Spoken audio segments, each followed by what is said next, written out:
about Tibetan Buddhism is it's all about your intention or motivation. So because I'm been doing practice for many years, there's a little bit more familiarity with trying to catch my mind and restore, I would say, the motivation, like reestablish. Like what I woke up with was about benefiting others. What's the best way to do it, in my mind, is to become a Buddha, become a fully awakened being, and then you're unlimited in helping others. So then suddenly you're cranky, and the idea of helping others, I'm not at all interested in that. So then it's like reestablish the motivation. Oh, that's right. And then it suddenly expands the mind-heart experience, and then you start feeling better, like that. So, but it just takes time till we familiarize that in our mind. So, like that. Is it good now, or should we wait a little bit more? I think We're okay? People can come in anyway. It's okay. This is a nice little space. So I want to thank you so much for coming. I'm very happy to be back here. What I'd like to do is let's just bring ourselves here into the space. We're going to set a motivation. Do you want me to have the fan, or we're okay? How loud is the fan? No, not too loud. Maybe low or something? Can you do that? It looks like a nice fan. Sometimes in India, the rooms have fans often. It could be very hot in India, like Florida. And there's old fans, and sometimes when they're on, they look like they're going to blast off. I was in a room once, and I was like, is it safe to sleep with that thing over me? No, that's good. That's quiet. It's too loud or not helpful. But yeah, I think we're okay. Do you think it's okay when we meditate? Maybe we should. Should we start it after? Right, no, I realize I just think it's got there's a little energy there. I was thinking recently, a couple of years ago, I saw a documentary on wind turbines.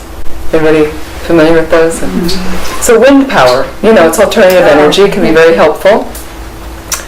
But the people that live near them said they create the shadow effect through their houses. Like it was very distracting, and it disturbed their sleep. And so the wind turbines are noisy as well. You don't realize when you live. So it has a beneficial side, but it's almost like it needs to be further away from people, and because they didn't realize that. So it's interesting. But I never thought about that aspect. So depends how sensitive you are, I think. But and animals are very much impacted also. It impacts the animals as well.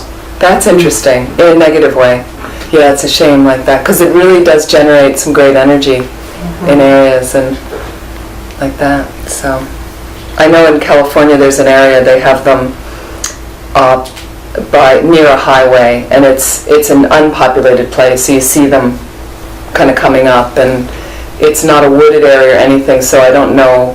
It probably has the least impact of, except there's probably animals on the ground, but like that.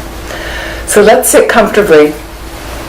And if you're meditating, it's perfectly fine to do so in a chair. Just have your feet straight down so the body's balanced. And we also traditionally place our palms face up in the lap with the right on the left.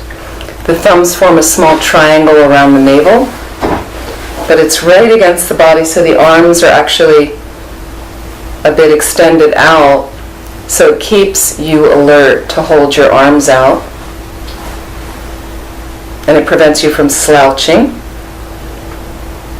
The head slightly tipped forward, and the eyes can be lightly closed.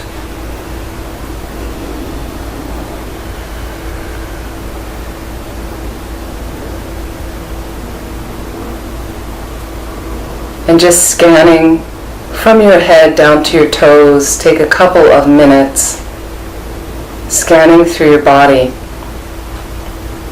to not only allow yourself to relax into this posture, but to release any tension you may be holding in your body. And just allow your breath, a normal, natural breath, to open up space and the tension, releasing it, bringing you to as comfortable a place as possible.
So let's think about the posture of the mind right now. How is your mind right now?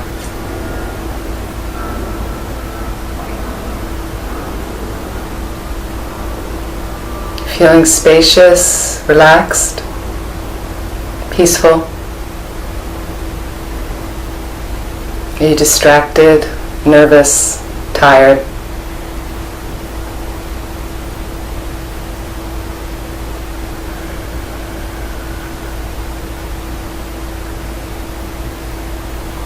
Just allow the breath, to allow the mind to settle here in this space, letting go of the outside distractions, and also letting go of the inner distractions as much as you can. All of those things will be here after you leave this room. You can attend to them at that time.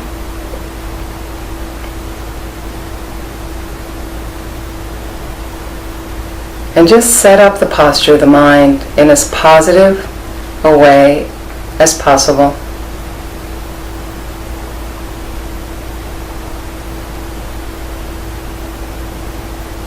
And one way we do that in this tradition is to set our purpose towards benefiting all living beings as much as we can. Helping others, helping all others as much as we can. That's really the end result in this tradition. The means to do that is to become a Buddha, a fully awakened being. So when you are fully awake, you have an unlimited capacity for helping others because you're omniscient, all-knowing. You're free of all fears. You have fully manifest compassion, wisdom, loving kindness every moment you breathe. Imagine that space of mind.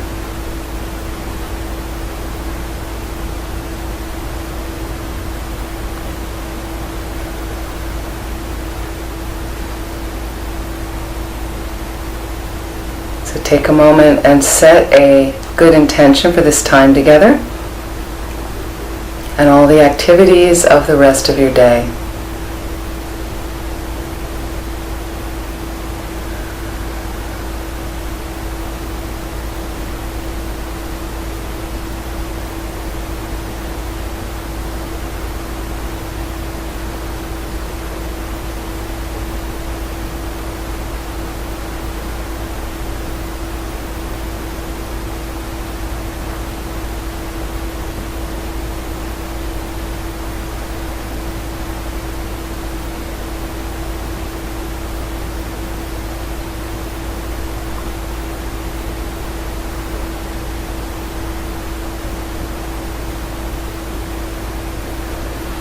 And bring your awareness to your breath. could follow the air as it enters your nostrils, moves down into the lungs. Notice the expansion of the lungs, perhaps shifting of the abdomen. And upon an exhalation, the contraction of those, the air coming back up and out the nostrils. Just focus your attention there on that activity of respiration.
I'd like you right now to place in the space in front of you, imagine an exact replica of yourself, seated across from you, facing you.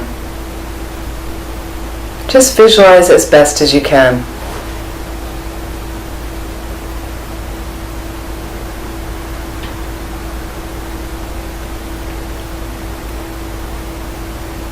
And just look across at yourself.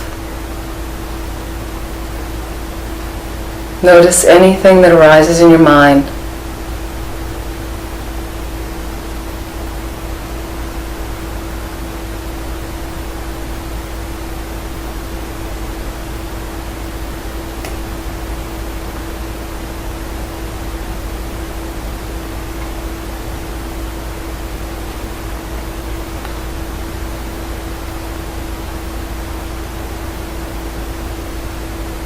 And just look across and reflect on how much do you care about yourself. Look across at yourself. You are a living being.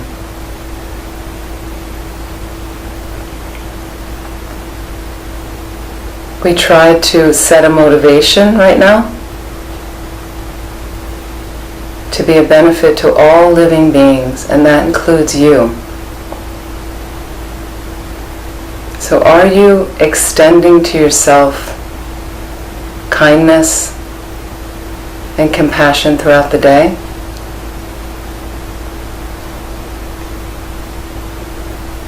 How did today go?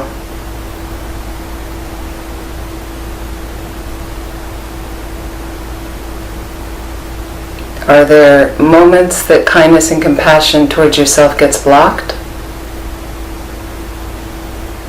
And if so, what happens? What's the process in your mind that blocks it? That tells you other stories about yourself?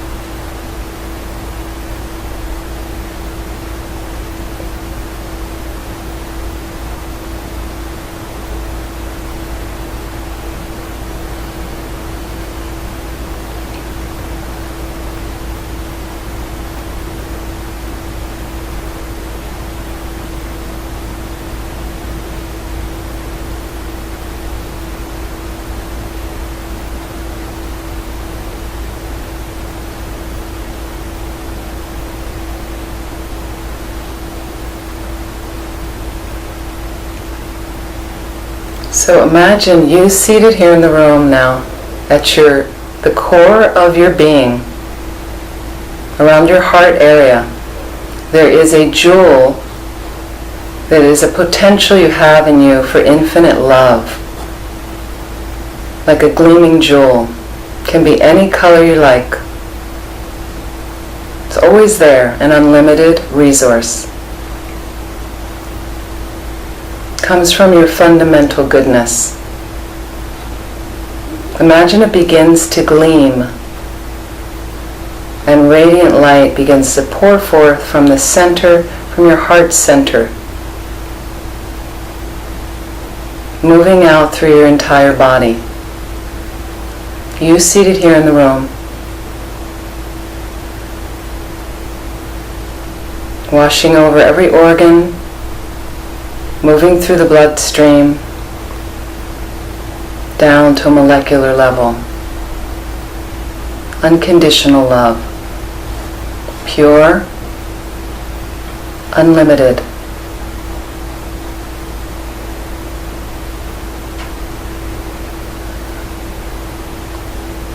And imagine your body filled with this radiance.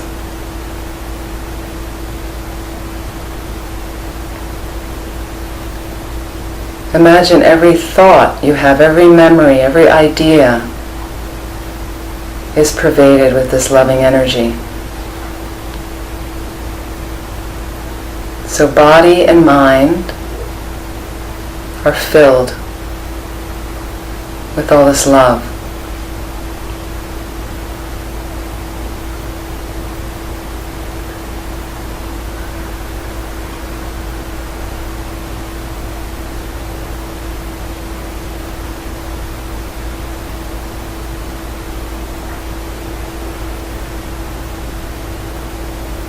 And it begins to pour forth from your heart,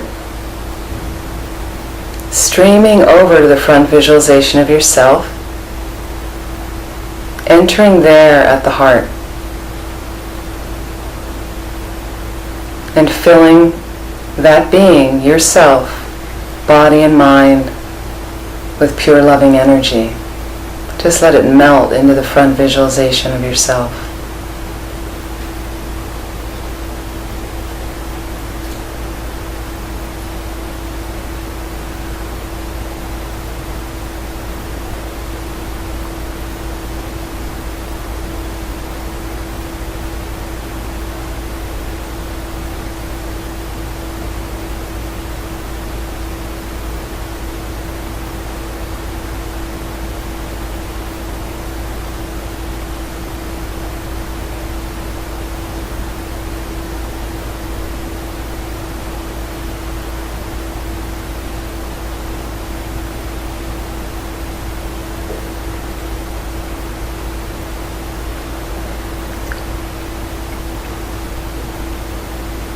And imagine that front visualization now more peaceful,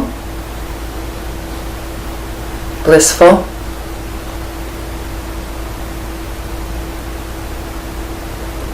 and slowly allow them to dissolve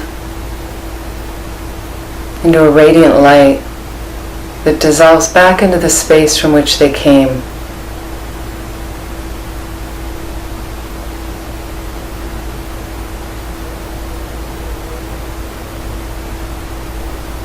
And allow all the radiant light energy to come back to your heart center.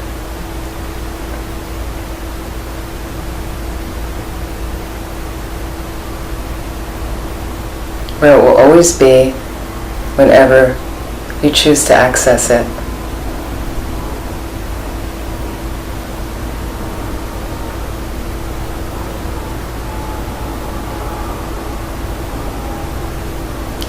Please relax, and when you're ready, slowly open your eyes.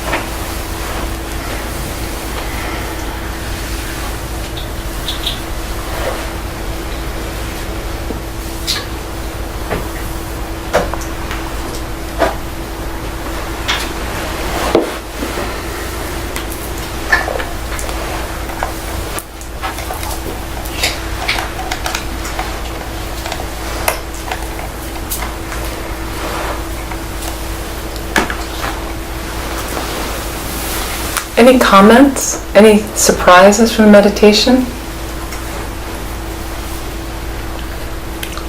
Anything? Yes. When you posed the question, how kind and compassionate were you to yourself today? It was a little shocking. Like hadn't even occurred to me. So I was like, ooh, not so great. Not so good Not so today. bad, but not so great. I wasn't even, just didn't go through my mind today until you asked. It's interesting because it's just in talking about kindness, empathy, and it has to start with ourselves. So in Tibetan Buddhism, we always have the motivation underneath. So I'm not saying I'm starting with myself in a selfish way, but because I want to benefit all living beings, how am I going to start that? And so a lot of people haven't even started an approach to take care of themselves, to love themselves.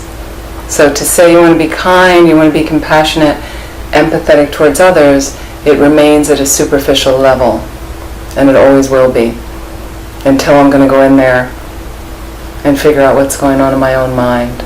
Okay. In order to start to take care of myself, I have to explore how I suffer. And that's painful, and a lot of us don't want to look at that. The thing is, you're confronting it all the time.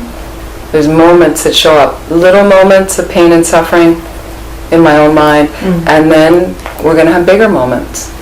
So we practice with the little moments. Whether I talk a lot about driving, somebody gets in front of you with their car, they didn't signal, and you get irritated, and you give them the finger. Is that a generous moment? It's not a kind moment, right? So suddenly I do that, and you get a little tweaked, and you get upset, right? And then you start to beat yourself up. Well, what happens is you don't even reflect on it, but there's a little during the day, because nobody likes to give somebody the finger. You don't feel good doing it. So what this path asks you to do is, if you can start a meditation practice, and even if you can't, you're going to reflect at some point. You didn't really feel good yelling at that person. So how can I not yell at the person the next time I get frustrated? So again, this is a process. It's a process. It takes time. It takes time. Okay? So the beginning is looking at ourselves, but with that motivation. Really want to show up and be beneficial to others. Well, how's it going with myself right now? Okay. So slowly, we work our way. So any other comments with the meditation? The light is flowing easily to your front visualization, going well, or blocked? Going well, right? Some people, not so well? When you say it's an unlimited source, was like a wow moment also? Like, do I have this unlimited? It's so vast and huge. That was really strike me today. It's unlimited. I said, ooh, it's interesting. Yeah. But also I never thought of myself as another living being, like the same kind of compassion to all living beings, kind of this way, but I never said, oh, but I'm part of that also. I deserve that. So it includes you as well. Yeah, We leave ourselves out of the equation. Yeah. So then we have, if you want to just take compassion and empathy for a moment, and which relates to kindness, is there's certain behaviors we would practice with others, and then with ourselves, no. Yeah. But you're part of it, So it's really like, are you walking the talk if you're on this path as a Buddhist? And it's tricky, because we're not perfect. But real love, true unconditional love, is a vast, unlimited resource. But the way we love is with conditions. We put people in, I love you if, I love you but, I love you when. And we've got certain things based on how it fits into my agenda from a limited view. Humans are limited. We are flawed. I'm not making a trip on you, I'm just saying that's reality. But we can become Buddhas. We can become perfect whole beings with infinite compassion, wisdom, and loving kindness. But it's a process. And the beginning of it is I have to look at myself. You know, some people get blocked in loving themselves and showing kindness to themselves. So it's not a trip on yourself. Just observe and go. And we have certain days. Some days I'm not very kind to myself. And when I'm not kind to myself, that's a day I might not be kind to someone else. Just like that. So, or I'll notice myself not being kind to someone else, and then I'll think, what the hell is going on here? Whoa, where did that come from? It just comes from a previous familiarity of that in my mind. Previous moment of that was in my mind. You know, and I'm used to accessing it, so that's what suddenly gets accessed. You see that with people when they give somebody the finger in the car. It's just an automatic reflex for some people. Okay? But once you start training, that's why it's a process to change your mind. It is a process. It takes time. It takes time. So kindness is one thing I would say is right now in this day and age is more needed than anything right now. And you always have a choice to choose kindness. There's always that option available. It's only due to negative imprints in your consciousness, in your mind, that sometimes something else gets accessed. But for me, I notice it. I first notice and go, oh, that was not so good. I'm okay. I just made a mistake right now. That's all. But the pattern is, you say the wrong thing to somebody, right? You're moving through space quickly with your list of stuff you want to get done in your errands, so you kind of disregard some people that you could help a little bit or extend. But I'm not, I gotta go. I'm doing this now, I can't help you right now, you know. And so what I do is later I might observe, and I have a meditation practice every day, so that's my coming home when I get to check out at the end of the day. At least in the beginning of the day it happens in the end of the day. Maybe it happens more if I have more time, but I get some kind of check-in at the end of the day. And usually during the day, if something slips and I really make a mistake with somebody, I can catch it more quickly. Only due to my practice, that I've rehearsed this, I practice it, of looking at my mind. Why? Because when I look at my mind, I can change it. I can change the behavior pattern by techniques and applying antidotes. If I do that enough, I start to make a new positive imprint in my mind, and that makes me happier. So when I notice a mistake happens, right, I've also had an imprint now, a habit. I don't get down on myself anymore. You know, you're crap. You're useless. You never do anything right. No, I don't have those things anymore. I'll just observe and go, wow, that wasn't so great. And I'm okay. And I'm trying my best. And I need to fix that. Okay? So, I mean, an interesting thing with kindness, I always love this story. Sharon Salzberg, great Vipassana teacher. She founded Insight Meditation Society in Barre, Massachusetts. And they're the ones that they tend to do the 10-day Vipassana retreats. They alternate 40 minutes of sitting meditation, 40 minutes of walking meditation, focusing on the breath, or focusing on changes in the body, things like that, through mindfulness, like that. And so she wrote a book called Loving Kindness. I really recommend. It came out many years ago. And she mentions in the book, because she leads a lot of metta retreats about loving kindness, metta retreats. So she's leading a retreat on loving kindness, gets a message a friend died, has to go to the funeral. She's packing, leaving the retreat early, packing quickly in her room. She knocks over a glass in the room and it breaks on the floor. And she says to herself, alone in the room, "You're so stupid, and I love you." Right, which came from the retreat. Like, so do we ever add the "and I love you"? It's a very important part of I'm okay. Like, I just messed up right now. I got really angry with that guy in traffic, and I'm okay. I'm doing the best I can do. Made a mistake, fell flat on my face, got aggravated with this guy at work, hate my boss again, like I'm working with it. But I'm going to work with some antidotes. I'm going to apply some techniques, because I don't want to go into work every day and be averse from this person. Why? It makes me unhappy. But let alone them, it's not healthy for myself. It's not good for the planet. Those ripples go out for the planet anyway. Basic kindness. So what do we do? And so the choice is always there. It just takes practice. And so a lot of times, if I notice that my mind is getting tight, you can feel this space sometimes. I call it the doors and windows are shutting. And then suddenly a bad mood is going to appear on your horizon. It can come quickly. It can seep in over the day. One little thing messed up, and then they're late for school, and then I had a flat tire, and now I found out I left my wallet at home, and now everything sucks. Right? It doesn't take much.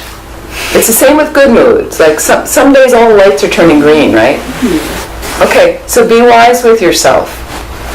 If you have a day, and I'm just saying metaphorically, all the lights are turning green, that's the day I want to tackle something a little more challenging on my list. Why? Because things are going pretty well right. There's days, things are working. Then you have days, nothing's working. If nothing's working, begin some kindness to yourself. Can you care for yourself with the days it's not working? Use your wisdom. And I'll give you an example. Is some days you notice quite early in the morning. It's, you spilled the coffee. And the thing is this. And then you spilled it and now you have to change your clothes. And now something's happening and this didn't show up. And then you got a nasty email from, right? Okay, so take a breath. And I use mindfulness practice here. Basic mindfulness practice uses your breath. Your breath is happening anyway. Why not use it? Okay, you're breathing anyway. But when things start to go negative, you start shallow breathing. Okay, so focus on the breath. Bring your awareness to the breath. That makes me take a deeper breath. Boy, everything sucks. Right, you might say that everything sucks, but I'm just going to hang with it right now. And I know also that everything sucks is temporary. Everything doesn't suck all the time. It just doesn't. Everything's impermanent. So right now it's like this. Yesterday was different. And I bet tomorrow it could be different. In fact, this afternoon it could be different. But right now, take a second breath. And by the end of your third deep breath, you may notice this starts to open up a little bit. Generally, that's how it goes. If I'm really just focused on the breath, let it go. And I might even inhale kindness. Exhale, pain. Inhale, joy. Exhale, fear. Inhale something positive. Let that move through the body. Exhale something negative. Put it into your own words. So just that little mindfulness breathing, little mindful breathing, little kindness to yourself to give perspective here. Suddenly you get some perspective. Okay, whoa. I don't like what's happening right now. Okay, you can say that. I'm okay, I'm giving it my best shot. So what I might do once I get some perspective is say, you know what, I've got this list of these things. I'm not going to do the first two things on the list. They can wait till tomorrow because I'm not feeling all that balanced right now. That's some wisdom and kindness to yourself. Maybe you're racing around doing a lot of errands and you almost hit somebody with the car. All of a sudden there's, okay, maybe you have a moment and you have time before you need to pick the kids up or you need to get to the next thing. Is it an option to stop and park and go have a cup of tea in a cafe? Get a cup of coffee. Meaning just stop for 10 minutes. Stop yourself. Be kind. Do something kind for yourself. Possible? Right? Just slow something down. I've had days where at the end of the day, I might label it a terrible day. I mean, no day's really terrible anymore, but maybe you say that it just really didn't go very well today. You've finished everything for the day. You've done your responsibilities. This probably doesn't happen much in Florida. I'm a big bath person. I like baths, taking baths. I'm going to fill up the bathtub and get in the bathtub. Epsom salts or your favorite oil, whatever you want to do, and let it all go. Just no phone, just stop what I'm doing and have a little 20 minutes or however you want to do it. So what that means, maybe in Florida, it's you take a dip in the pool. 10 minutes. Cool yourself down. Okay? It can be hot here. you want to chill. Cool yourself down. Maybe you go and actually, if you're going to have a glass of iced tea, can you just stop for 10 minutes and drink and be with drinking the iced tea? Not doing something, not looking at your phone. I just need to stop right now and settle my mind down. Some basic kindness to yourself. If you want to have chocolate, really eat, be mindful about eating the chocolate. Can you just do one thing at a time like that? It's some little basic kindness to yourself. It starts there. Okay. Then we want to move it out to the close circle of people, family, friends, then colleagues. And then it just can expand. It makes this bigger. It makes this bigger. You're stretching the mind, okay? You want to do it in stages and in phases, and again, the process. Some days. But if I have it going on with myself, I'm taking care of myself, can show myself some care. I'm a valuable person. And I'm not saying that from an ego place. Every one of you in this room has value, has meaning. Okay, you're good enough. You're good enough. So do you feel that way about yourself? What happens when you don't? Okay, that's often when people have car accidents. Take the mindfulness off, there's some distraction, boom. Then you feel worse about yourself. Okay, so taking that care, right? So then suddenly, so when it's here, it's going to be more out there. Okay, just driving. How can you drive kindfully? Do you need to change your driving, or are you a pretty kind driver? You're pretty kind over there, right? I call her coconut lady. But how, are some people not? Some people are a little bit like not making eye contact with me now. Okay. So, but just think, and this is about you being honest with yourself. This isn't any competition. You're not going to be graded. I'm not going to later go, I saw him driving, he was a jerk. It's your relationship with you and your mind. You and your mind. Then you get your family in your car sometimes, and you're driving them. So they're gonna see how you're doing with you and your mind. So it's just slowly. So just use basic examples of everyday activities. How many of you work in some place separate than your house and go in and have colleagues? How do you go into work when you first enter work? I smile. You smile? Yeah. Good. Okay. Some acknowledgement of the people there? Yeah, of course. When you're in a bad mood? Yeah, that's nice. It's different, isn't it? It is. Isn't it? So the thing is, you're a mirror for all these people. You got this face. Okay? What's on your face? Do you ever think about that? What you're putting out to other people? Smiling is great. Now some people say, oh, Americans are so superficial. I know we're not all Americans here, but we are from the Americas, most of us, right? And people say there's a superficial thing in the States. Everyone wants you to smile. Superficial. But there is something about a pleasant countenance versus I've seen some really grumpy people. Right? So you just think about it as, I'm in a bad mood. I'm noticing this going into work right now. The morning did not go well. If you work like a morning to afternoon job, it didn't go well, but I am going to interact with some other people now. And it doesn't mean you're being false. You can say to them, well, the morning wasn't really good, but how are you doing? So again, take the focus outside of yourself. Sometimes it lifts your mood automatically. Sometimes it lifts the mood automatically. It works like magic. As soon as I stop focusing on this, oh, other people, how wonderful. Because that was my motivation in the morning, was to benefit all others. I'm included in that, but now I'm here with other people. How's it going? Hi. That tells me I care about you, because I'm eye contact. I'm not walking by and hi, how's it going? And they'll say, well, how's it going for you? Well, this morning, but now I have a connection.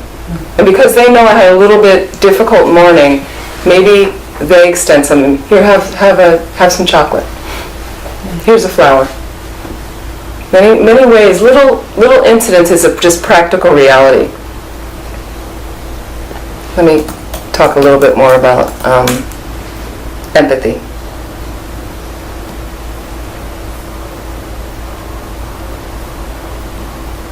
I really like, I don't know how many of you read Thupten Jinpa's book, A Fearless Heart.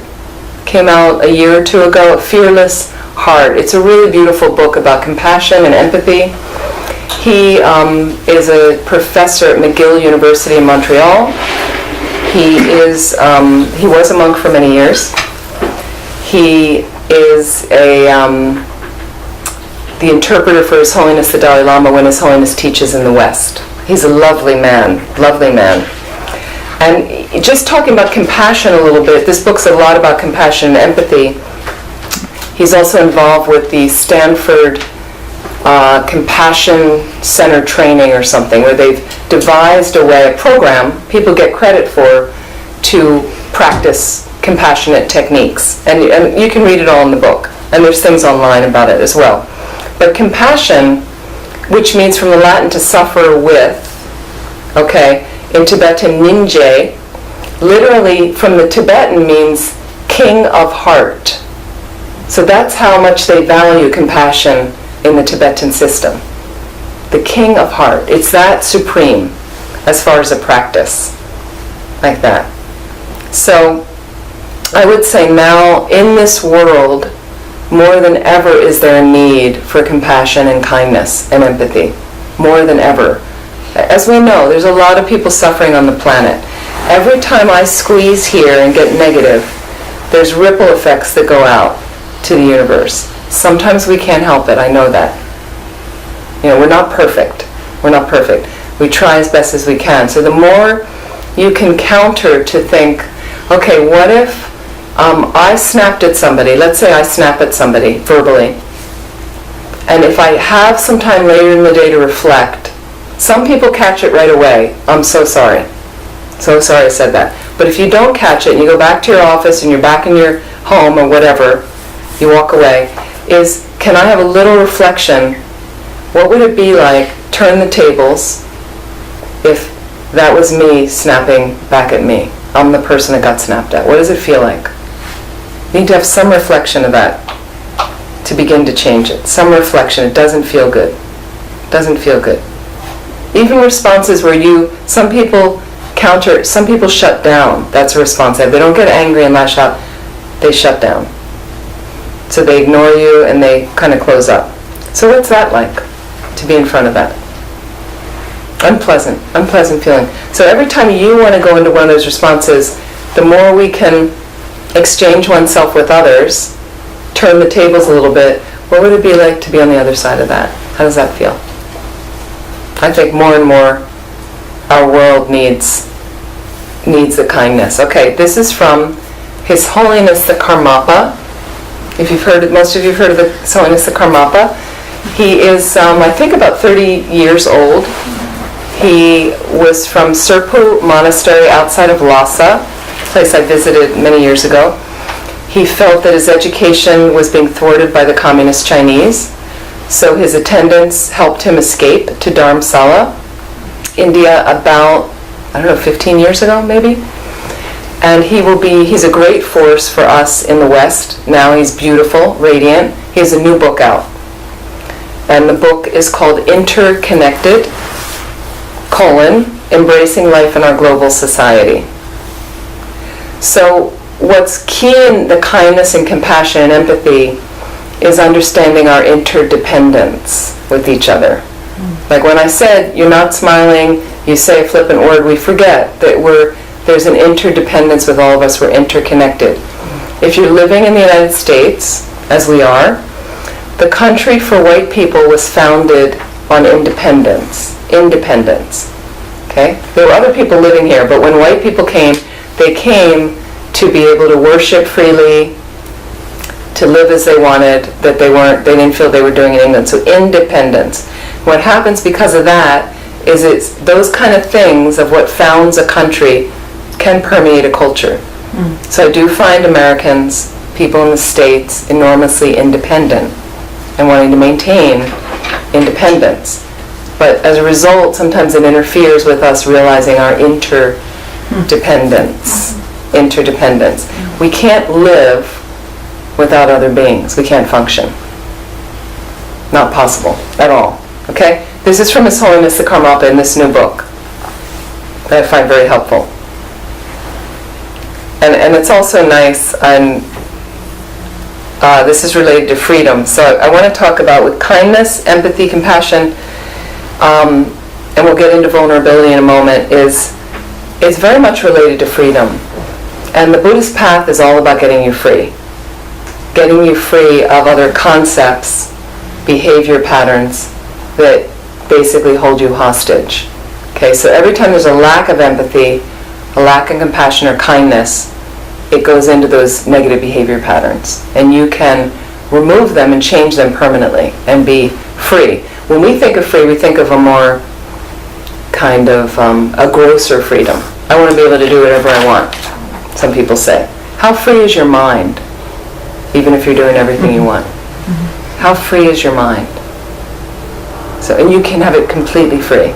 You know, one time I don't know, some of you may go this year to the Light of the Path retreat in North Carolina with Lama Zopa Rinpoche. It's from August to September. You can go for a day, you can go for a weekend, a week. It's month long this time. Some good karma got created and it was extended from 2 weeks to a month. You can find it online. It's fantastic. So one of the first years I was there with an old friend of mine, 200, 300 people. They make you very comfortable there, and Rinpoche teaches about once a day, but people were coming in for one of the sessions and I was in the back with a friend, and he's very funny and he's a very good meditator, this guy. He's been at it longer than me, and all of a sudden he turned to me and he said, "Hey." He looked around, because he goes, how many of these people do you think really want to be free? Like, when you think about it, it's something to think about your own kindness. What are you doing to get free? And it's different for each person, but are there some practices that are helping to transform your mind from negative behavior patterns? How much time can you spend doing them? How many imprints are you doing? And I know you have families, you have responsibilities, you have work, but you can continue to plant little seeds every day. Some shorter meditation practice, things like that. So this is Holiness the Karmapa. It is possible and realistic for every person to experience real freedom. The reason we have not managed to do so is we lack an understanding of what real freedom is and how it can be achieved. We need the wisdom to distinguish the egocentric pursuit of self-interest from the pursuit of authentic freedom. So we've got this self-interest going for the most part. I want my house. I want to have this kind of car. I want to have this kind of job. I want to have these kind of clothes. I want these for my kids. I want to do this. I want to be able to shop in that store. I want to be able to buy this food. In a sense, self-interest. Okay, we just acknowledge. Okay, but how far to an extreme does it go? At the expense of the pursuit of authentic freedom. Something to think about. Okay? He goes on and says, when I hear what people say about freedom, sometimes it sounds to me like longing to live out the fantasy of being independent and absolutely autonomous individuals, of being free of consequences and responsibilities. That is to say, exempt from the principle of interdependence. He said there's no such thing. We cannot exist outside causality or outside the connections of interdependence. And so freedom cannot be a matter of escaping from those connections. Only freedom developed on the basis of a realistic view of who we are and how we relate to others can be authentic and extended universally to all.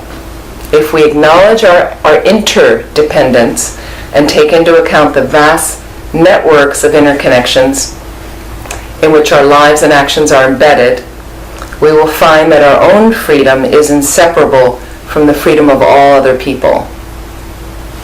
So this contributes to kindness. This is like an inspiration for kindness. Because I know there's something when I got into Buddhism, and I thought of this motivation of I want to become a Buddha to benefit all, and I kind of say it every morning and think it every morning, and sometimes I feel like it's rote and it's not here. It's just automatic here, but it doesn't really penetrate here.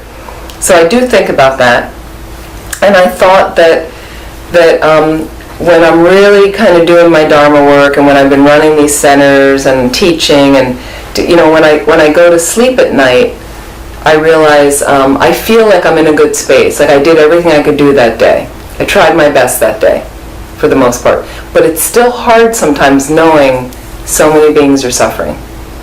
Right? So it inspires me more. There's so many beings suffering, I really want to go for this. I really want to keep trying and not give up, like that. So it's hard when you realize there's other people. So I'm interconnected with them.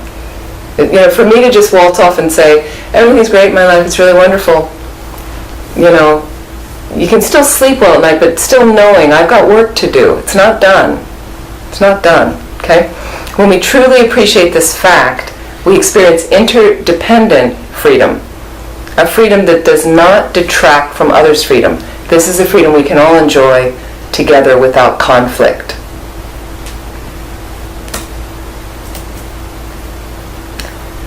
So let me go into a little bit about empathy. In a sense, empathy, it's our natural ability to understand other people's feelings and share in their experience. Okay, there's a couple key components with empathy. An emotional response to someone's feelings and cognitive understanding of his or her situation.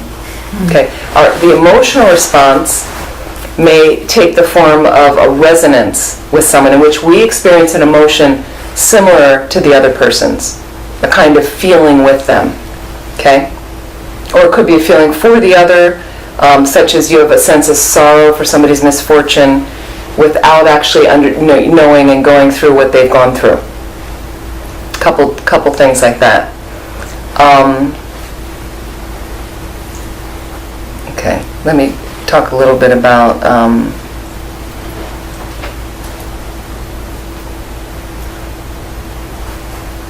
so this idea with compassion being to suffer with, okay, and compassion a little bit of a broader experience, where empathy, you come to me and you're like, my car got broken into, my child is sick, and whether you've actually gone through it yourself, but I'm going to get down in there with your pain with you.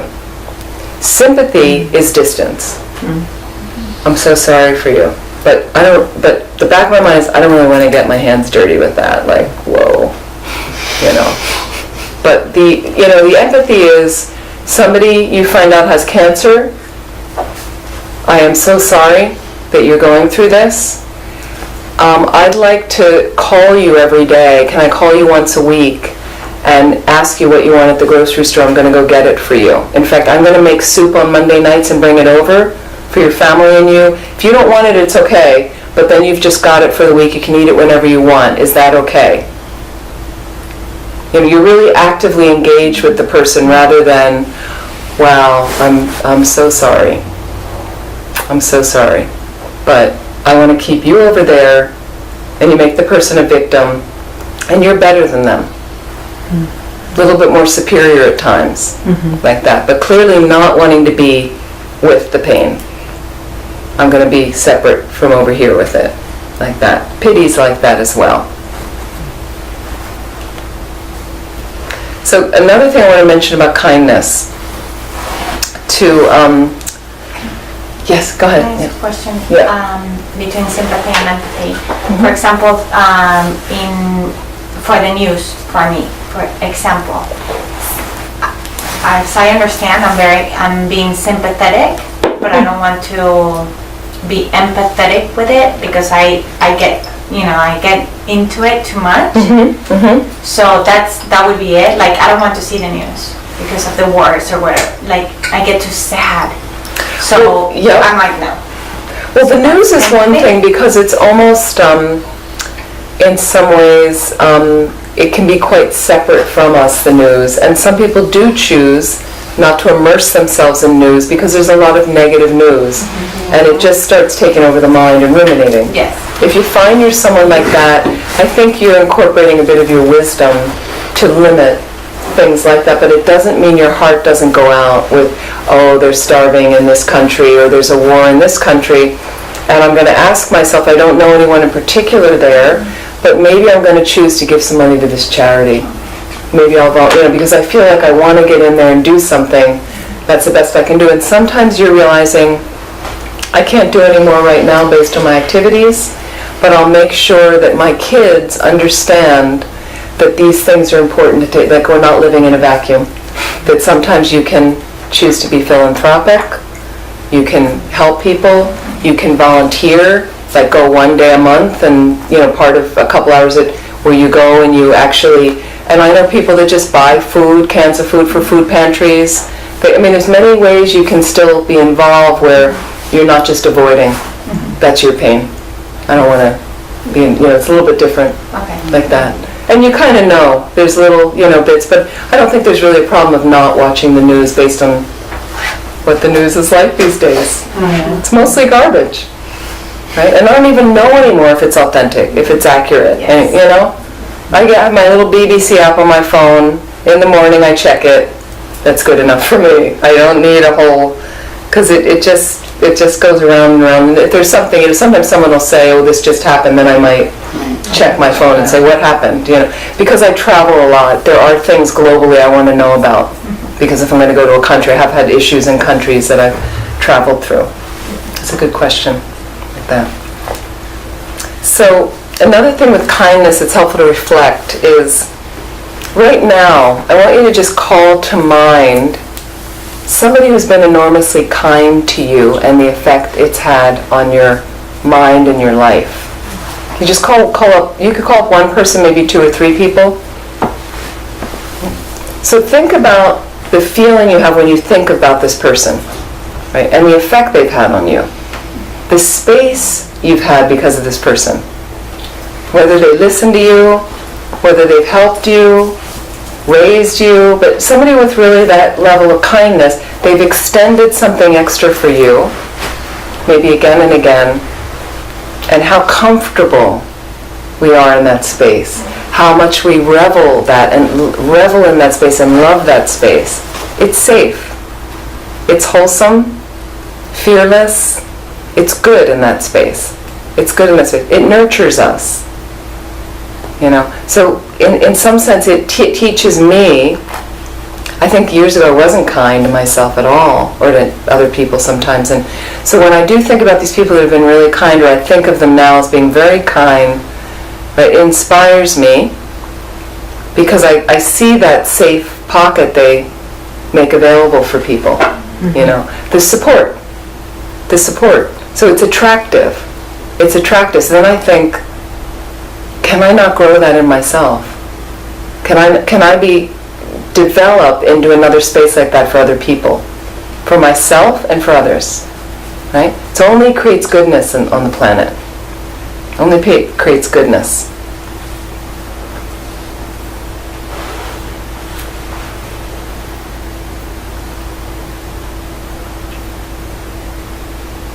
And then another thing in general right now on the planet, and because I've been teaching all these different centers, there are a lot of lonely people in the world right now.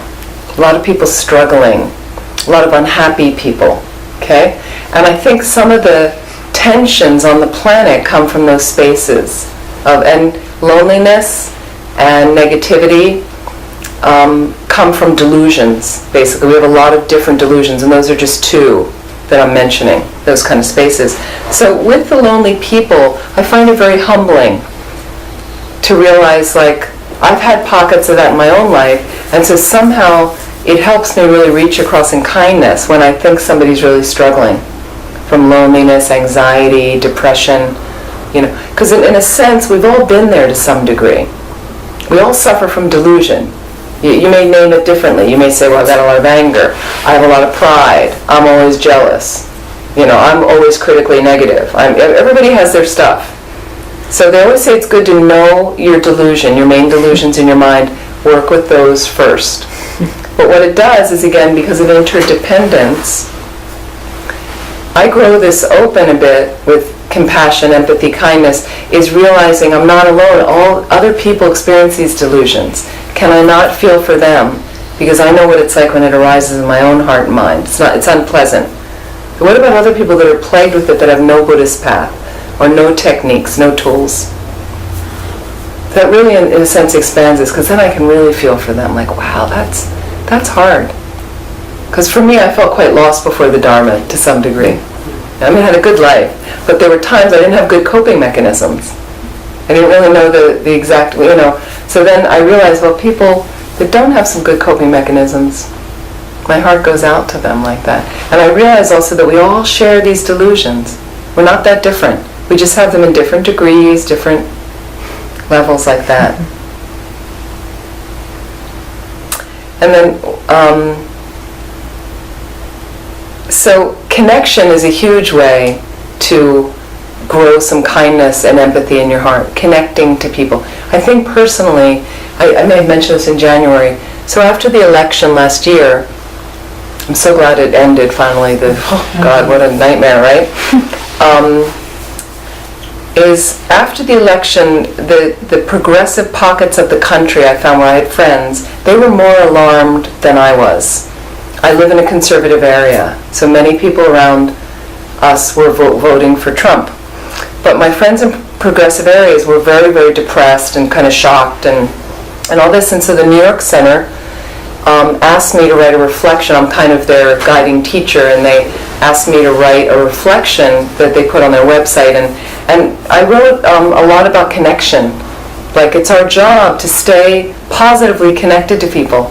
There's enough negativity, so it's like you need to, and if you find somebody with a different view, I actually metaphorically see myself kind of reaching across. Like, they teach me something because they have a different view than mine. I don't judge. I'm like, so you voted for, I don't have a thing. You voted for Trump, you didn't vote for Trump. I don't care. Everyone is entitled to their opinion and their vote. And the fact that you exercised it and got yourself there, thank you for doing that. Like that. So now there's different dissension and people have different views, and I welcome different views. If the world all felt like I did, I think it'd be pretty boring place. So you have a different view, I might learn something from that. But the main thing is to find something you have in common with that person, and there's always something. It's always something, because you want to be happy and you don't want to suffer just like them. And what I found interesting, so there's a part of my family in the Philadelphia area that are very, very conservative. Right? So there's a little bit of a dialogue that goes on Facebook. There's a WhatsApp thing, and there's a little family cousins group, because that's how we got together to organize once a year to meet and have dinner. Okay? So one of my cousins, I don't know her that well, right? She's got 2 young kids. She's lovely, and she works outside the house, and so she's on Facebook a lot. That's her main thing. I'm not on Facebook a whole lot, but I will post stuff from center sometimes, and recently my dad's 90th birthday, and it's fun. Nice. Yeah, it's great. So I'll see a thing from her, and it's kind of like too much on Facebook, right? But she got very polarized because part of the family wasn't voting the way she was, which wasn't voting the way I was. But so she made like this. So anyway, I interact with her on Facebook with some positive thing about her kids, or I have a relationship with her now because of that positive relationship. So sometimes you just choose, we're not going to talk about these subjects, but I'm sure I can find something I like about you, regardless of your views and things like that. And so it's basic decency. It's a basic kind of kindness that I feel creates harmony on the planet. That's our job. If you're a Buddhist, Tibetan Buddhist, that's your job. Is please find a way to form a positive connection with someone, and especially if it's somebody you don't like. Especially if it's somebody you don't like. You can do that. You can do that.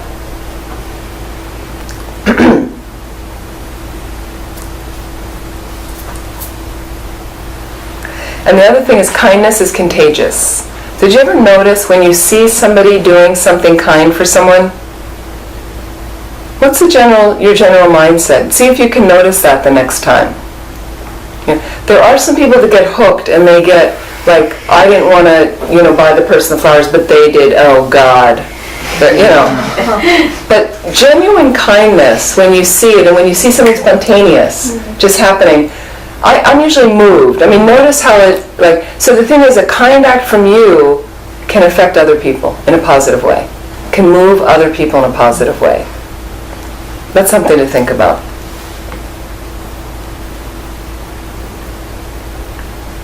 So this is the tricky part now, facing the pain, okay? So I love when you're reading books and each book is kind of lopped up on the other book. Like somehow they reference one of the books that you're reading in the middle of, and I'm always like, how amazing is that? Do they know I'm reading this book now? Is somebody in the universe? No, I remember it started when I was a literature major at university, and I was always reading. And have you ever heard of, I know one author you've heard of, but have you ever heard of Joan Didion, the journalist? Joan Didion, she wrote many, many books. Anyway, great journalist. I loved her books. The White Album, Slouching Towards Bethlehem, Play It As It Lays. Anyway, journalist from California. She now lives in New York, very old. And Gabriel Garcia Marquez. I know you've heard of him. Okay. So I was reading both of these books at one point, 100 Years of Solitude, one of my favorite books, and then one of her books at the time. And I turned the page, and she quotes the opening of his book, the page. I remember I was like, So I started reading these books. The Book of Forgiving I'm reading now by Archbishop Desmond Tutu. Please read it. It's a great book. He's very practical ways of forgiving. Because when you don't forgive, you're kind of held hostage by the pain, things like that. Another person is Brian Stevenson, who wrote a book called Just Mercy. I'm doing a lot of diversity work with an interfaith group right now where I live. And Brian Stevenson is a lawyer in Montgomery, Alabama, who started the Equal Justice Initiative to help poor people who were falsely imprisoned on life sentences without parole or death penalty. And he's getting them proper representation to overturn the verdicts sometimes and things like that. And then he basically presented in front of the Supreme Court when children, minors, could be convicted and sent to prison for life without parole. That's unconstitutional now in the States because of Brian Stevenson. So both he and Archbishop Desmond Tutu in their books came about that we cannot admit, when we cannot admit our own woundedness, okay, you're unable to see other beings as wounded as well, okay, especially someone who harms us. So then we have a lack of kindness, a lack of empathy or compassion. And basically what they talk about is that because the human condition, as a human, we are all broken. Again, I'm not letting it trip on you. This is just a fact. We're all broken. And what happens is we cover up our brokenness in various ways. We deny stuff. We numb ourselves out. We eat. We turn on the TV. We repress stuff, feelings that we have. We lash out at other people. We run. We escape. Like that. So, and what happens is so then I see the pain outside of me and I can't deal with it because I haven't been able to deal with my own pain and brokenness, that I am incomplete and I am flawed and I'm limited. That's the human condition. Okay? And there's also a glorious side of us because we can become Buddhas, fully awakened beings. And the most optimum rebirth to do it from is as a human being. Okay? So we've got these two sides going on and it's okay. And we're going to embrace all of it. So the only way to overcome the pain and the brokenness is to go through it. And each of them had come to areas, and another book I recently read, there's a kind of, I'm kind of inspired by this guy, my new hero, and the junior senator from New Jersey, Cory Booker, wrote a book called United. And a lot of it is his life story, but his work in Newark, New Jersey, living with poor people in these drug-infested buildings and things like that. And each of these three men came to an area where they were broken and they felt like they were completely overwhelmed by the suffering and gave up. Just said, I can't do it anymore. I'm done. Right? And somehow in that dark night of the soul, they realized, like, wow, the only way is to go through, to acknowledge this. And they're hugely whole now and doing tremendous, tremendous good on the planet. So it's really the beginning of it is self-compassion. So the beginning of opening up your kindness, practicing more empathy, self-compassion. And part of the brokenness relates to our vulnerability, which I'm going to talk about in a little bit. Self-compassion. So we don't like the idea of self-compassion initially because we think it fosters ego, as far as the negative aspects of our ego. but not necessarily. It's the beginning, self-compassion. And Archbishop Desmond Tutu moves it out more through, in the Book of Forgiving, about forgiveness, which is a huge aspect of involving empathy and kindness and things like that. And we don't realize what prisoner we hold ourselves with the lack of forgiving. You know, he has a beautiful poem in the book, poem on forgiveness. If you like, you can just reflect for a moment on, I will forgive you. The words are so small, but there is a universe hidden in them. When I forgive you, all those cords of resentment, pain, and sadness that had wrapped themselves around my heart will be gone. When I forgive you, you will no longer define me. You measured me and assessed me and decided that you could hurt me. I didn't count, but I will forgive you because I do count. I do matter. I am bigger than the image you have of me. I am stronger. I am more beautiful, and I am infinitely more precious than you thought me. I will forgive you. My forgiveness is not a gift I am giving to you. When I forgive you, my forgiveness will be a gift that gives itself to me. Mm-hmm. A beautiful poem, isn't it? Yeah. Poem. So, in this self-compassion, I mean, forgiveness is a form of self-compassion. You're releasing yourself. I like the part where he says the cords of resentment, pain, and sadness that wrap, they constrict your ability to be kind to yourself, to care. And if you can't care and be kind to yourself, it's not going to be practiced out there. Okay. So some of the self-compassion, basic things I mentioned, if you stop and have a glass of iced tea, you know, you take a dip in the pool, we can all afford 10 minutes of some little self-compassion thing. You know, you get the cup of coffee. Do you ever just sit down for 10 minutes and just drink it without having to zip through your phone and be, it's just sit and be with drinking a cup of coffee. You know, breathe. Notice your breathing and just sit, look around you. It's beautiful in South Florida. You can look around in a park or, sit at your home and did you ever take time to just space out? I'm talking 10 minutes. I'm not talking about the rest of your day. It's like, and you can incorporate those little 10-minute periods throughout the day. It's okay. You will be happier and more peaceful. But please check yourself. Please investigate what I'm saying. You have to try it on yourself. So one example I gave when I lived at Vajrapani Institute in California for many years. Actually, I'm leading a retreat there the end of April for a week. A really nice retreat if you feel like having a little California holiday. So we was buried in the Redwoods, the center. And to get out and to get to Santa Cruz was a good 40-minute drive. So I started to do it once a week, and I would pile all my errands into one day and go out there and do it. But my list was too long to get out there for the day. And notoriously, because Santa Cruz isn't that large of an area, I would run into somebody that I knew, and because I was the director of the center, they wanted to stop and talk to me and tell me stuff about the center or whatever, or just, So, but I didn't have time to have my lists and my errands I got to get through. So I was very agitated, and it was all jammed up, and I wouldn't enjoy going out to the town where I didn't have time to take a walk on the beach or like space out and look at my favorite little beach areas and ocean areas and stuff like that because I had to do all these things. So it was crazy, and then I just get anxious and agitated, running around and exhausted and kind of like that wasn't a very fun day off. So I started making the list when I was home, and then what I did is I took half of the list and put that on another list, the most essential things. So I reduced the list in half.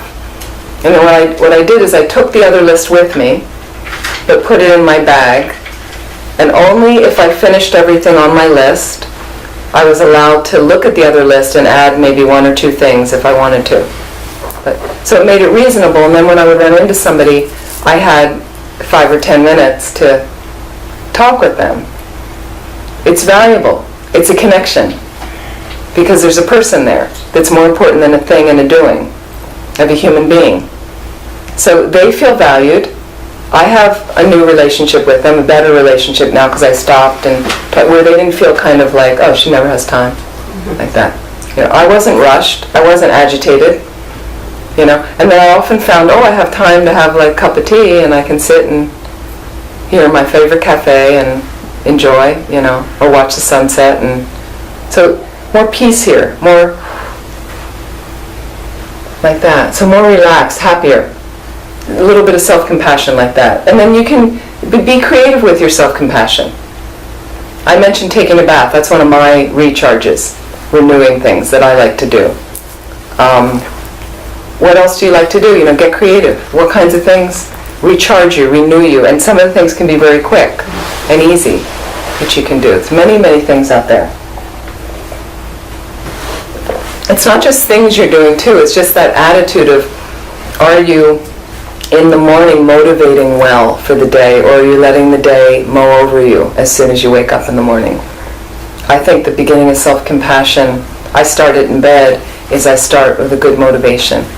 I see all the lists coming, I have the rest of the day for that.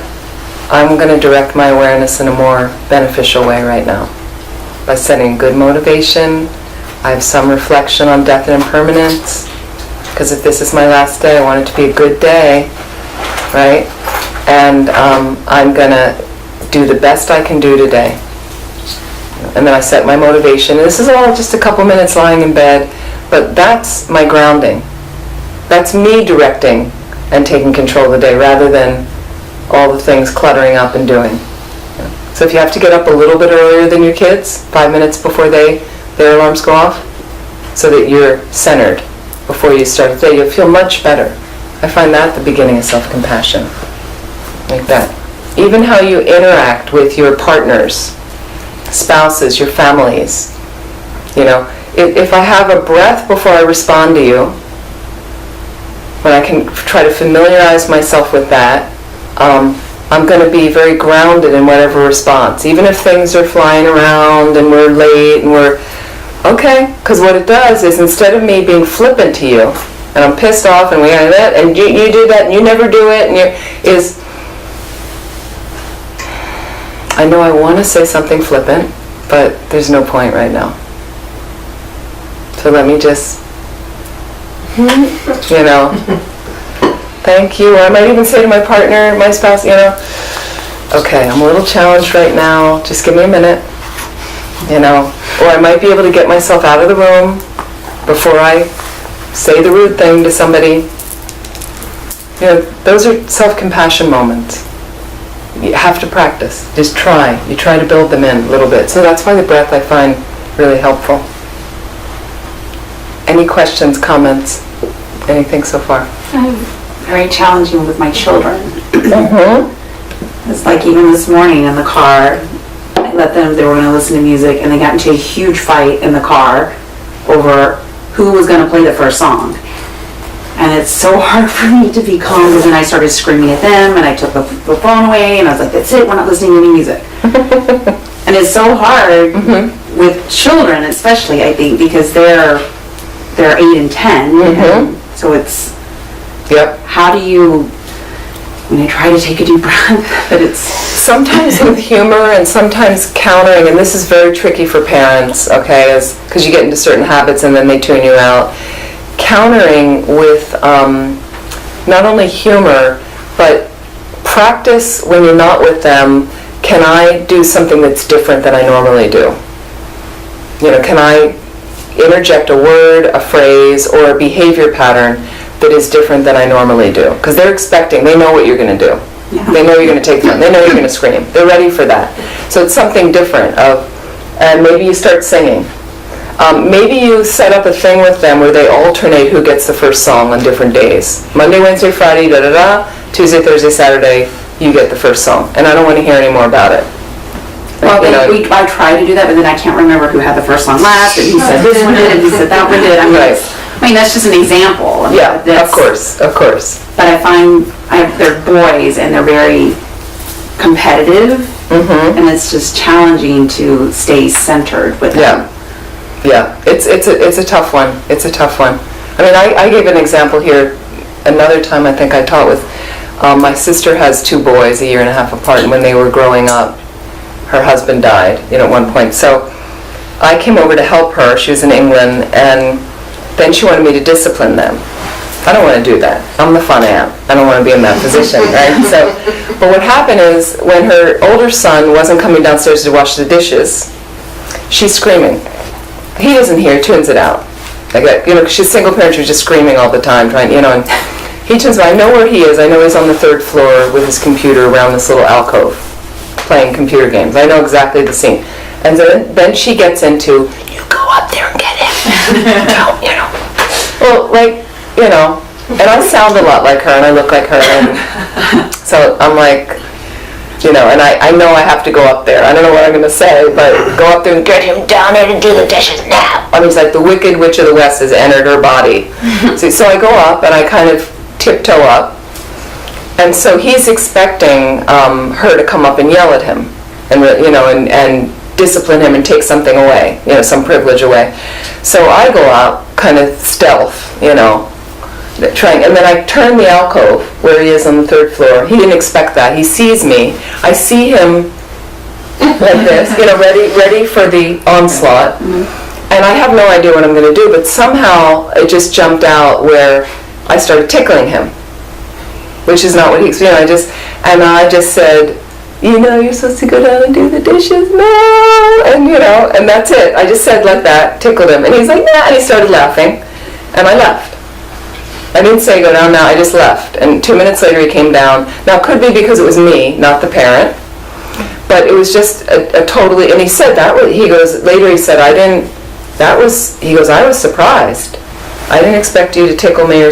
So in some ways, can you do stuff, and there are going to be just trying times when they either need to have quiet time or different things, and being consistent with the discipline at times being, that's tricky as well. It's tricky. I was thinking they're 8 and 10, and then they're going to be 13 and 15. Right? It's like that. I just hate screaming all the time. Yeah. I hate it, but I just sometimes... I mean, what if you don't scream? So they fight. Ignore me, but I don't know. I mean, it's just... You're screaming to get them to do something. What if you're driving in the car and they start arguing and you don't say anything? Just to try for something different. Will they sort it out? I don't know, because like you said, you're rushing, you get scolded, and then it's like, but I do try, like I'm always like, take a deep breath, and I try to stop before I react, and then and sometimes it's unavoidable. I mean, it just happens when you've got a couple kids competitive, like, where things like that. So it's also don't lay a trip on yourself. You're doing the best you can do. It's not easy parenting. I'm amazed. I'm in awe of parents. Because you went to that famous parenting school, right? Right? Well, you're all graduates. Those of you parents, you're all graduates of the famous parenting school, right? It's called The Way Your Parents Did It. There's no parenting school. I can't believe there's no parenting school. This is the most important thing on the planet, is parenting. And there's no great Harvard University of it, or even the other colleges of it. There's not. You muddle along. You do your best. And everybody survives. It's amazing how, like, I think of some of the stuff, the trips in my family, and we survived well. We're all okay. We're all doing well, but there are going to be those trying years, and some kids are more difficult than other kids. I've been in households where they're all yelling and screaming, and I've been in households where, one of my friends who has 2 really good kids, they're grown now, but she just said, wow, we were really lucky, but she went through some years where, according to her son, she couldn't do anything right. He just ignored her, and he's a good kid. He's a good guy, right? I remember those teenage years. Whatever she said, he said the opposite. Whatever, he dissed her, he refused to, And it's just kids go through that phase. It's funny because my Asian friends, we were just talking about this in another class and Jimpa mentions this in his book, Tibbetan Jimpa. He, as a child, was a whole person to his family right there as a kid, respected and valued just for being who he was. He didn't have to compete. He didn't have to prove to them that he was the smartest or he got the best grade or da-da-da-da-da or anything, or the best vocation. Just as he was valued. And many of my Asian friends, their families, they're like that. And they don't have attitude from their kids. Is there some link to that, I wonder? Yeah. I think there is a link, because I'm amazed that my Sherpa family in Queens, Rinpoche's cousins, 4 kids, 2 are in college, 1 is high school, 1 is, and I've known the kids since they were younger, and the respect they have for their parents, it melts my heart. Melts my heart. They like to do stuff together. It's very kind of cultural thing, but I see the way the parents also deal with them and have this thing. I'm not saying you're doing anything wrong. It's just our Western culture, that's how I was raised. At war with my parents for many, and somehow, and the things they did put on me about, in order to be good, I needed to get this grade, or I needed to, that was valued. But me on my own, I had to kind of prove something. And many people I know, many families like that. So somehow we're creating the little monsters in a way, And they're not really monsters, I'm just using this term. So what you say, where they value them for just who they are, just their own beings. So do we, and I know I've done this with my nephews, my sister's kids, of just almost on a daily basis, appreciating them just for who they are. Like, I'm so happy to see you right now. I'm so, now granted, it's hard when you've already got a pattern going, but it could start at any time, is really just appreciating that and treating them with respect, with basic respect. Like that, as much as we can, and you set limits. The kids want boundaries. You have to have boundaries with kids. They push the envelope. They want to see where the envelope is, where the edge of the envelope is. So they will push it. But I know with my nephews, it's just a basic bless you. Thank you. Yeah. My niece and I have a good relationship. She's 25. But what I noticed is, I've told this story in here before, I think. So some years ago, I think she was 16, and I was in BJ's. You have BJ's here at Costco? Mm-hmm. And it's a big store. And I ran into her mom there, my sister-in-law. And I said, hey, how's it going? Hey, and she goes, the kids are here. And I said, oh. So my sister-in-law takes her phone right away, pushes my niece, the button for my niece, hands me the phone. What comes up on my niece's phone? Mom. So it's ringing. It's from her mom. Mm-hmm. So I have the phone. How does she answer the phone? What do you want? What? I'm like, I think I just come back into the country or something from a couple years in Asia and a couple years in India. I have the phone, and so what I said to her was, good afternoon to you, bundle of sunshine. Right? Like just a nice greeting that I'm happy to hear her voice. I'm not happy to hear what. Or happy to hear her talking about her mother that way. And then there's a pause, and she says, oh, hi, Aunt Amy. And then later we talked about it, and she said, I don't know why I do that. And I said, well, that's a really good thing to reflect upon. Well, your mother doesn't deserve that. She carried you in her belly for 9 months. She got you out of her. She's fed you, clothed you, given you everything you wanted. Stop that. Don't be that way. You don't want to be that way. Right? So she reflects on it. She looks at it. But I see the relationship, the cyclical pattern of it's hard. And so with me, I'll notice she comes in a room because I'm always kind of happy to just see her. For I don't care what she's doing. So I'll notice she'll come in sullen to a room, and I'll see her look at her mother or something, and then she sees me, and she's like. So it's that continuing positive stuff, and it's very tricky for parents. Because they're going to ride you the most. They're the ones that are going to tune you out, especially the mother, I find. Mothers are, oh my goodness. You want to shovel them up from the sidewalk, what we do to mothers sometimes in our culture. And sometimes fathers, like that. So just give yourself some credit. You just do the best you can do. And don't beat yourself up too much when you mess up, because again, we're all broken. And that's our common shared humanity, that we're all broken. And we do the best we can do. Comments? Any other questions? So let me, I wanted to talk a little bit about vulnerability. Oh, and this is one I wanted to, just for you to check about different ways we treat each other. Okay. Kristen Neff, this is from Thupten Jinpa's book. Kristen Neff is a psychologist, and she's devised a systematic scientific approach to self-compassion. And these are things, questions you can ask yourself, little exercises you can do. She's got a website and all these kind of things, but she deals with, when I mentioned common humanity, all these people I mentioned are talking about that it relates to our interdependence and it can help us develop kindness, compassion, empathy, okay? So she's got some exercises in self-kindness, which relates to self-compassion, common humanity for a second one, and mindfulness, okay? And she explains self-kindness as relating to our shortcomings and difficulties with kindness, understanding, and acceptance rather than negative judgment. So if you're in the car screaming at them, it's like, yeah, it's just a habit. I'm doing the best I can do right now. You know, I don't need to get any more down on myself like that. Common humanity for her is how we perceive our problems and suffering within the context of shared human experience, like that. Mindfulness is the ability to hold painful experiences with awareness instead of over-identifying with them through obsessive thinking, okay, or desperately having to fix it. Okay, we're a community of fixers, okay? But mindfulness, and this is the basic mindfulness movement, uses this.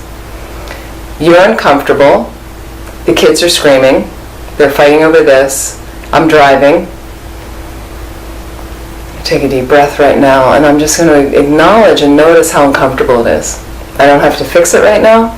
I don't have to sort it. I'm not going to lay a judgment on myself. And I'm not going to overly ruminate on this always happens. I'm just, here we are with it. This is the human condition. I'm going to take another breath.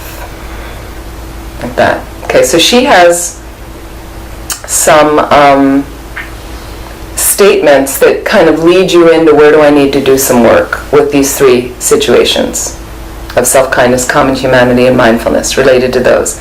Okay, so just reflect on this for a moment. The first two are related to self-kindness. How do you do with these? I try to be understanding and patient toward those aspects of my personality I don't like. Is that how you are? Okay, so it's something, and some of you, some will pop out more for you, so it's kind of like that's where you need to do the work, okay? Here's another one. When I'm going through a very hard time, I give myself the caring and tenderness I need. Really? Right? Some people do. Some people do. Okay. Here's a couple related to common humanity. When I feel inadequate in some way, I try to remind myself that feelings of inadequacy are shared by most people. It can be very helpful, that one. You know, you're the only mother in a car screaming at kids. You're the only one. I know that, right? No way. You know. So sometimes that helps. I just realize, okay, you know, many people went through difficult times raising kids. We've all survived. Here's another one. When things are going badly for me, I see the difficulties as part of life that everyone goes through. Here's some related to mindfulness. I like this one. When I'm feeling down, I try to approach my feelings with curiosity and openness. Right? Can you elaborate on how you can do that? Like, are you thinking, why am I feeling this way? Or like, what's triggering this?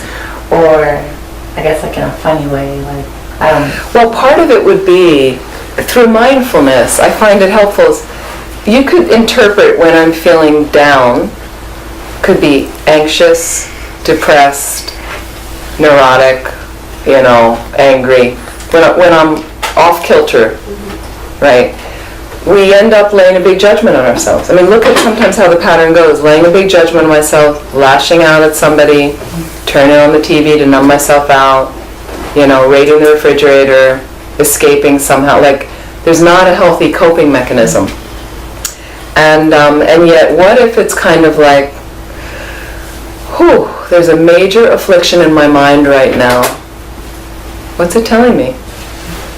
you know, wow, I wonder what's underneath that. Maybe I'll get some time later to reflect on that. But, you know, it's a very different, very positive approach rather than the other things like that. So curiosity, you could have humor in there as well, but it's a very different approach. And the thing is, we practice it because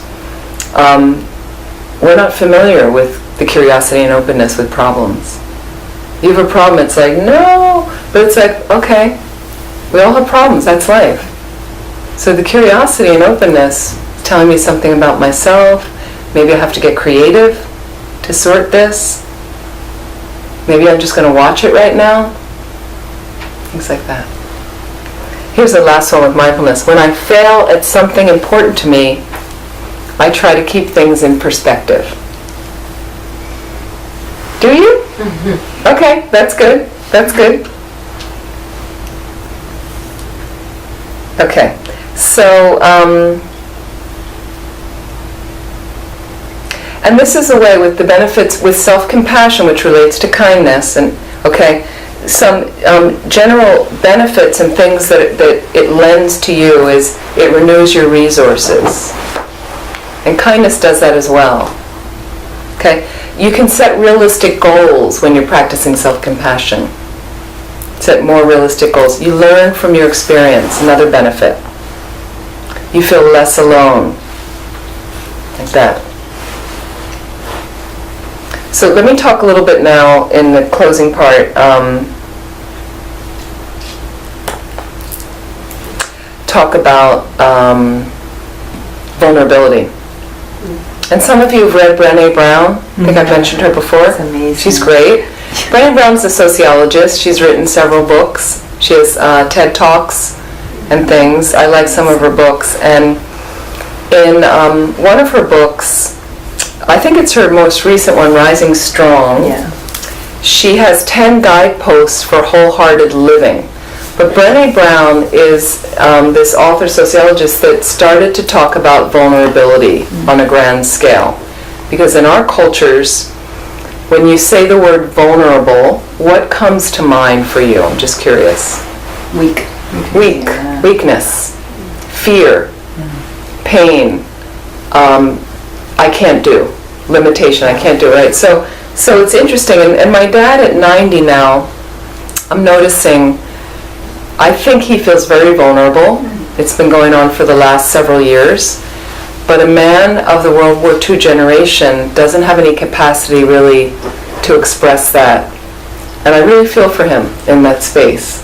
So we've had talks about it at times. And we, you know, and there's a couple times his pattern is to lash out. So there's sometimes I'll feel him getting angry and I'll say, okay, you know, I know that you're feeling vulnerable right now, but you're not really of a generation that can express it.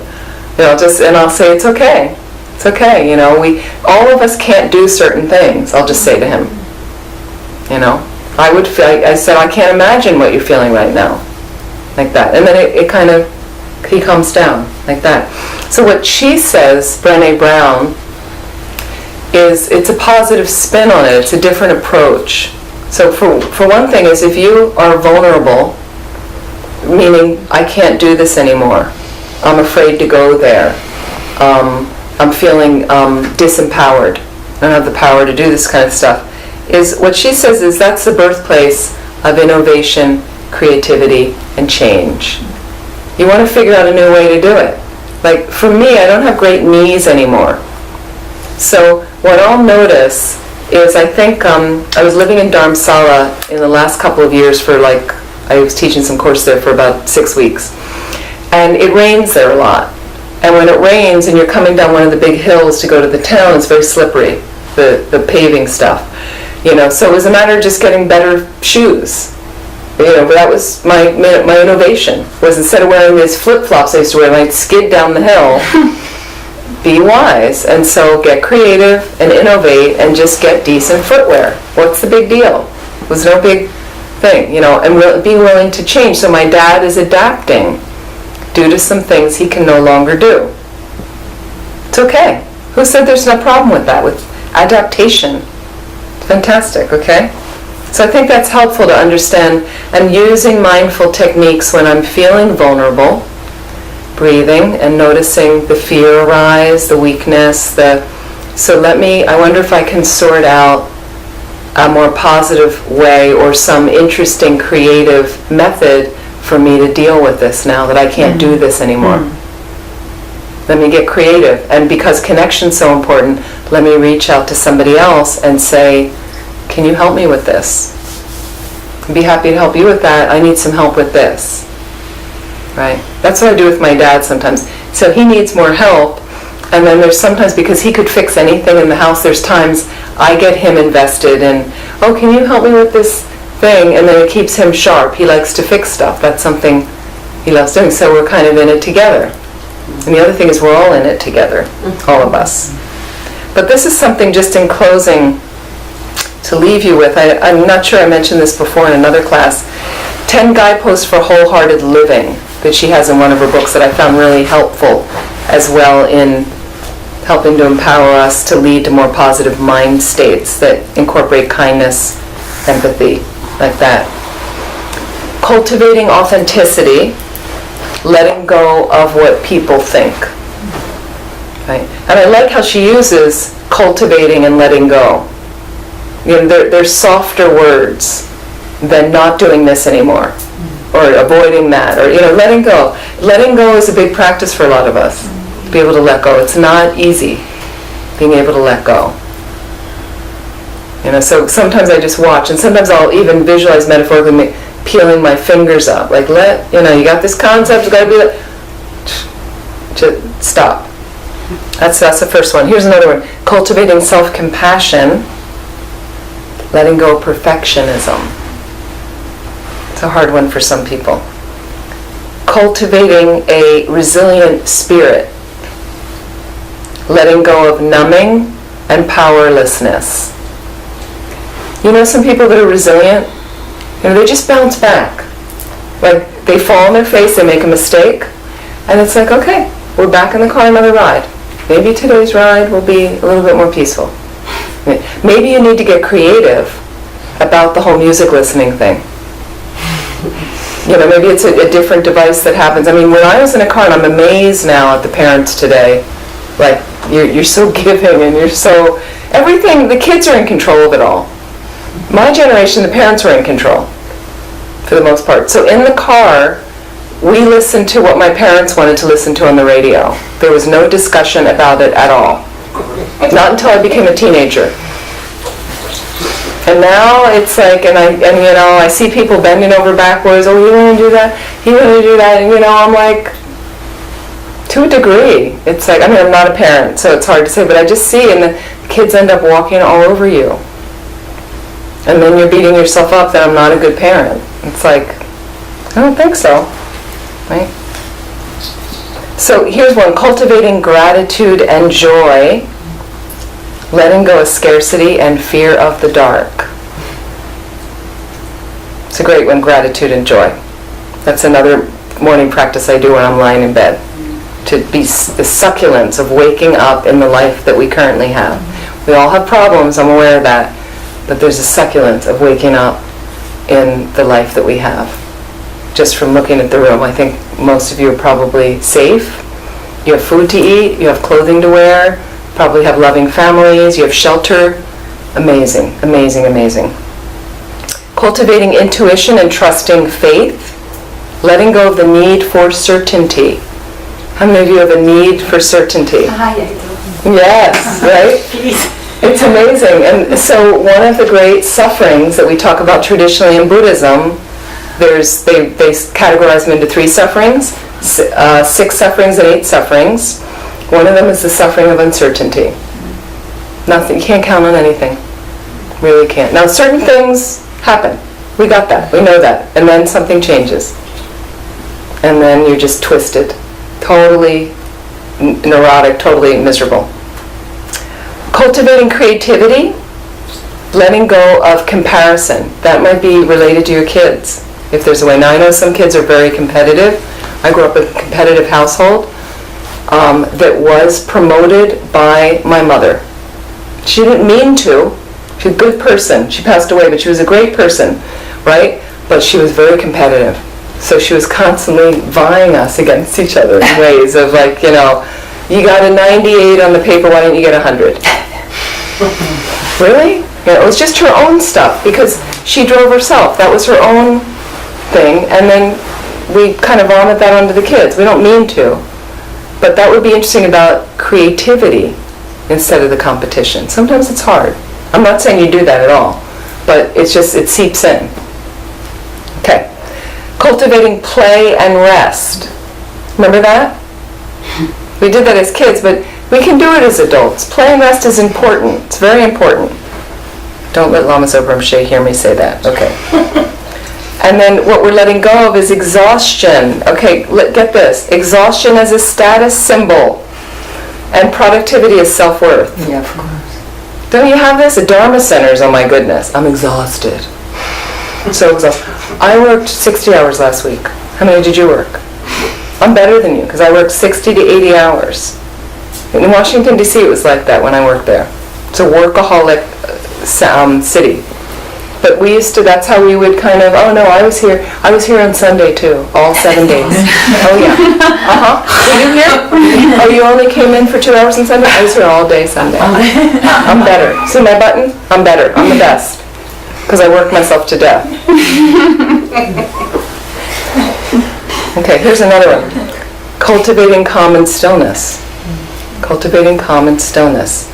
It's okay sometimes to just be. We're human beings. It's okay to just be. I have times to space out every day. It's not very long. But on retreat can be busy when I'm doing a few months retreat and at Laudo, the last time I was there on retreat, so then there's an evening tea break. Right? They delivered tea to my room. I didn't usually have dinner at night. They delivered tea to the room and they had a bank of windows and I put my feet up and 20 minutes I just stare out the window. Not thinking, I'd watch whatever comes up. Thoughts come up, just having my tea. Looking out the window. Bird goes by, looking at the sunset, looking at the mountains. Like that. I think it's very helpful to just be. So this is cultivating calm and stillness, letting go of anxiety as a lifestyle. Do you know people like that? Yeah. And every moment has to be filled or something's not okay. Every moment has to be filled. So for me, a couple years ago I started living with my dad and in his house, and I was running centers, and it's a full-on thing running residential centers. So what I noticed was the first year I was living with my dad, one of my friends, a nun, called and she's like, how's it going? I said, well, it's good, and I'm not running a center even though I'm still kind of busy with teaching around the world is busy, but I said I'm busy. But sometimes in the evening in the summer I go out for a walk in the neighborhood, but I come back and I kind of feel guilty. And she just said, you stop that right now. She goes, you've probably been overscheduled since you were a kid. I was. Like since I was like 12 years old, I was overscheduled. So my familiarity is to be overscheduled. So anytime there's a gap, I immediately try to fill it with an activity. Or something's wrong with me. Something's wrong. I'm going to feel guilty. I don't do that anymore. But I said to her, thank you, I just think I needed a friend to give me permission. Like sometimes you just need to bounce it off of somebody and they go, you know what? Go out for a walk. Probably the best thing you could do your whole day. Because I feel more balanced, I feel refreshed, it's a renewal thing for me. So watch that, because sometimes you're courting anxiety, and because you have imprints of being anxious, that's what you're used to. So you need to be anxious. Or something's wrong. Something's wrong. Cultivating meaningful work, letting go of self-doubt and supposed to.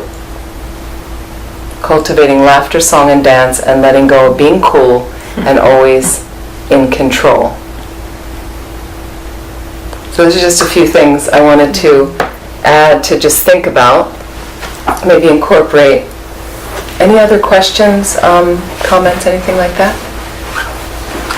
What's the name of the book of the poem that you The poem is from Archbishop Desmond Tutu, The Book of Forgiving. He wrote with his daughter. Thank you. And he has exercises. Meditations, exercises, journaling, one of his exercises, I think it's called the stone exercise.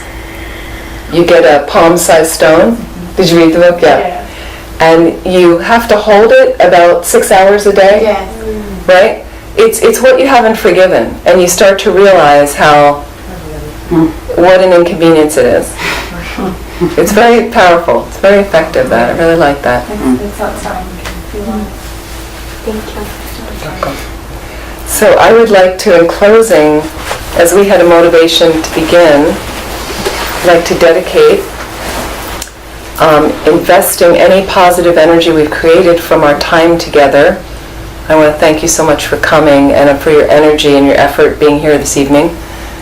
And I'd like to invest the positive energy, the merit, in a path for us to reach a fully awakened state, each in our own individual way, so we can be completely unlimited in helping all other beings. And I'd like to dedicate for peace on the planet instantly, and for all those who need additional healing in the world, may they receive it completely and immediately. Thank you very much. And I'm here next week, and we're going to have a little bit different tack on death and dying, death and rebirth, and so we'll talk about that next week, so I hope you can join. Thank you so much. Thank you.